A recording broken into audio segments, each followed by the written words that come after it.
talabalar, seminar ishtirokchilari mana bugun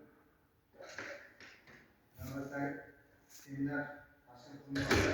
Bu seminarning o'zining asosiy maqsad ogohlikka chaqiramiz. Shaxsni tasdiqlovchi pasport ma'lumotlarini yagona shaxslarning qo'lga tushib qolmasligini ta'minlashtirish uchun birinchi o'rinda siz galereyada telefon orqali rasmga tushirib ma'lumotlarni telefonda saqlamaslik kerak.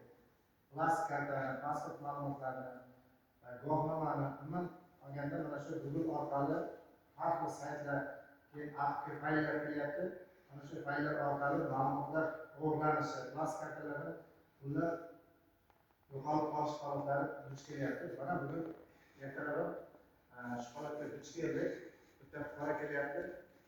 20 rasmiy yuborgan bilan senga to'yga taklif qiluvchi o'shalarni ochib ko'rib degan narsaga qiziqib, tadbirkorimiz o'sha faylni ochib ko'rganligi sababli kontaktida nechta kishi bo'ladigan bo'lsa, mana shu hammasiga ketib qo'ygan. 520 ta kontakt bor ekan, 520 ta kishiga tarqalib ketgan.